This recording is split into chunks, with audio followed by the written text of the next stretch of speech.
عايز اقول لكم ان احنا حرفيا بنعيش اخر ايام الاندرويد الحر اللي تعودنا عليه من سنين. ولو انت كنت متعود تنزل الابلكيشنز بتاعتك من بره البلاي ستور، او يعني بتستخدم اي مكان تاني او ويب سايت، فللاسف الخبر ده هيغير حاجات كتير بالنسبه لك.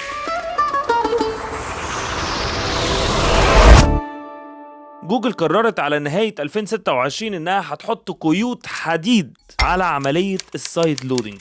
السايد لودنج ده ان انت تنزل ابلكيشن من بره البلاي ستور، والموضوع ما بقاش رسالة تحذير وخلاص ان هو يقول لك انستول اني واي فتدوس انستول اني واي فالابلكيشن ينزل. ما بقتش بالبساطة دي. ده احنا داخلين على مرحلة فيها انتظار 24 ساعة وليلة كبيرة. سعادتك نسيت البس الساعة وريستارت الموبايل، وكمان تقول للموبايل ان انت محدش بيمليك ولا بيقول لك تنزل انهي ابلكيشن. الموضوع بقى مخيف، بقت قيود فعلا مختلفة تماما عن اللي احنا نعرفه عن الاندرويد. الاول كان ايه اللي بيحصل كده لاصدقائنا اللي مش فاهمين احنا بنتكلم عن ايه؟ الاندرويد مفتوح عن الاي او اس، فانت بكل بساطة كنت بتخش على اي ابلكيشن نفسك تنزله. مثلا عايز تنزل انغامي بس من بره الستور، فتروح داخل على اي حاجة تاني زي اي بي كي بيور مثلا، او اي ويب سايت بيعمل ابلكيشنز بيحط عنده الابلكيشنز، اي متجر مختلف عن بلاي ستور، وتخش تجيب من عنده نفس الابلكيشن لاي سبب بقى. مش هنقول ان انت عايزه مضروب، مش مشكله، بس ممكن يكون ان انت مش لاقيه عندك في الستور، مش لاقيه عندك في منطقتك، فبتنزله من بره او اي سبب إن كان.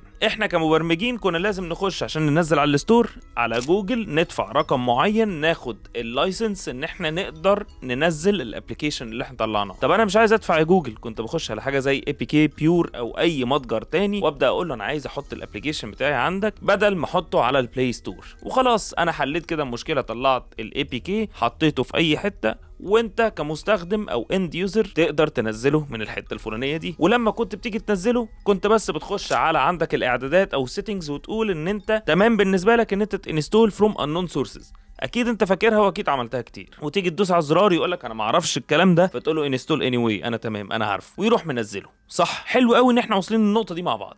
تعال بقى نشوف من هنا ورايح الديفلوبرز هيعملوا ايه عشان ينزلوا الابلكيشن بتاعهم ده. دلوقتي بقى في حاجه اسمها مانداتوري فيريفيكيشن او توثيق اجباري. ايه التوثيق الاجباري؟ دلوقتي بقى لازم الديفلوبر اللي هينزل ابلكيشن، حتى لو هينزله سايد لودد او بره البلاي ستور، لازم يخش على جوجل يقول هو مين. يقول هو مين بقى، يرفع البطاقه بتاعته، يرفع الباسبور، اي حاجه تثبت البني ادم ده هويته ايه او مين. ده غير طبعا الرسوم اللي بيدفعها المبرمج اللي هي $25 تقريبا. معرفش يعني غليت دلوقتي ولا كام، ده كان اخر مره انا دفعتها يعني. وبالتالي جوجل تبقى عارفه معلومات عن الشخص ده. طب ليه يا جوجل؟ عشان تقدر تحد شويه من الابلكيشنز البايظه اللي بتنزل. لو المبرمج رفض يسجل، هنا المبرمج بيتصنف ان هو unverified او غير موثق. انت بقى قررت تحط الفايل ده في زيب فايل وتبعته لحد عشان ينزله، ولا هتديه لاي حد بأي طريقة كانت، الموبايل هيبدأ يتعامل معاها بطريقة احنا أول مرة نشوفها، كأنها حرفيا قنبلة موقوتة. هيبدأ يدخل المستخدم في متاهة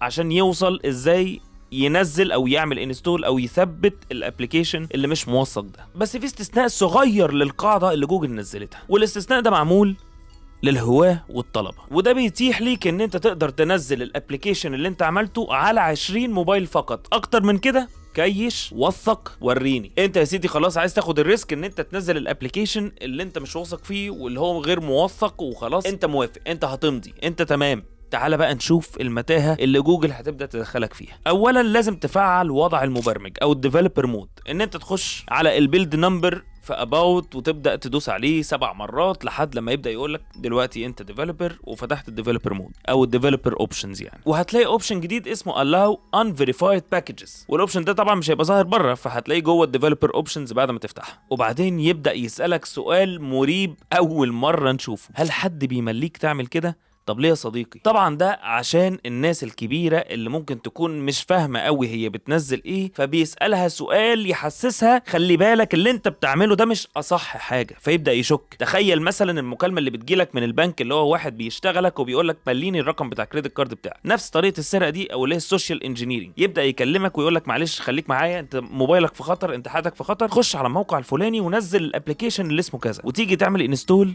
جوجل تبدأ تقولك ايه؟ هل حد بيمليك اللي انت بتعمله ده؟ فتبدا تشك ايه ده معناها ان انا بنزل ابلكيشن فيه خطر، فاعرف ان انا بعمل حاجه غلط. ده بالذات للي مش عارف هو بيعمل ايه. بصراحه انا دي مبهور بيها. رابع حاجه يا صديقي ان انت تعمل ريستارت للموبايل، ودي حاجه غريبه شويه بس هي فايدتها برضو زي ما كنا بنقول مكالمه التليفون. عايزين اي طريقه تقطع الكونكشن اللي معمول ده، اي طريقه تخلي المكالمه او لو في اي حد فعلا بيكلمك او بيمليه يقطع الخط. خلاص الخطر هدي عن دماغك. هي بس جوجل اللي بتفكر فيه انها تحاول تخلي تشتيت تفكيرك ده قليل، فتعرف تفكر صح. لان خلي بالك هم مش هيعرفوا يجبروك، هم مش هيعرفوا يمسكوا ايدك كده خطر اللي انت بتعمله ده ما تنزلش الابلكيشن ده، مفيش الكلام ده. فهو اسهل طريقه ان هم يحسسوك ان في حاجه غلط، او ان هم يبعدوا عنك الضغط بتاع المكالمه فتبدا تشك او تفكر. وخامس حاجه ودي القاتله فعلا يا صديقي، ان انت هتبقى لازم تستنى 24 ساعه. ولكن لسه مش واضح هل ال 24 ساعة دي هتبقى مرة واحدة على أول ابلكيشن هتنزله بالطريقة دي، ولا نفس ال 24 ساعة هتستناها كل مرة هتنزل ابلكيشن غير موثق او unverified اب. وطبعا انت بتسال نفسك دلوقتي ايه فايده ال 24 ساعه؟ هرجع اقول لك السوشيال انجينيرنج. لو انت فكرت فيها هتلاقي ان ال 24 ساعه هتديك وقت تلحق تكلم حد بتثق فيه مثلا، فتساله انا جالي مكالمه فلانيه بيقول لي انستول الابلكيشن الفلاني، هل انت شاكك فيه ولا ده عادي انزله؟ فهتاخد وقت وفرصه وتشم نفسك، ما تبقاش تحت ضغط المكالمه، تعرف تفكر صح. لو انت حاسس ان دي مش مهمه يا صديقي فهي مهمه جدا للناس اللي سنها كبير وفعلا مش عارفه تتعامل في النقطه دي بالذات. خلي بالك دي بتنقذ حياه ناس، ده بجد بتنقذ حياة ناس، لأن الموبايل عليه كل حاجة ممكنة تخصك وتخص أسرتك وتخص حياتك. فتخيل بدوسة زرار بسيطة من حد مش فاهم وحد بيمليك بياناتك كلها اتبخرت. وبالنسبة لأن أنت بتعلم على محدش بيمليني أو no one is instructing me، دي بيسموها في السايبر سيكيورتي السيركت بريكر، بس حاجة نفسية عشان توقفك فتبدأ تفكر ومخك يشتغل. صدقني انا عارف ان انت ممكن تكون مستقل جدا باللي انا بقوله او حاسس ان ايه العبط ده، انا اذكى من كده بكتير، بس ما تفكرش في نفسك بس يا صديقي، فكر في كل اللي حواليك، فكر في الدايره بتاعتك، شوف كم واحد هيستفاد من حاجه زي دي. خلي بالك برضو هو ده الجانب الايجابي. الجانب السلبي انا عارف ان احنا كده قفلنا الدنيا شويه، ولكن هما ما قفلوهاش خالص، انت برضو تقدر لو عديت كل اللي احنا قلنا عليه ده. طب يبقى سؤال مهم جدا اكيد انت بتساله لنفسك وكلنا بنساله لنفسنا، انا اوريدي منزل ابلكيشنز عندي غير موثقه، ايه اللي هيحصل لها اول ما الابديت ده ينزل؟ قبل ما اكملك يا صديقي ما تنساش تعمل اللايك والشير والسبسكرايب، عشان ده بيساعد ان الفيديو يوصل لناس اكتر بكتير، وكمان يساعد ان احنا نبقى اكبر تك كوميونتي موجود في العالم كله. وطبعا مشوار ال1000 ميل بيبدا بميل، وهو ان انا اوصل ل 10000 سبسكرايبر الاول. واحنا بنصور الفيديو ده وصلنا ل 4550 سبسكرايبر. فوق راسي فوق راسي، شكرا. اول مره القط الموضوع على الكاميرا فانا اتبسطت جدا. الحقيقه يا صديقي ان مفيش اي حاجه هتحصل لها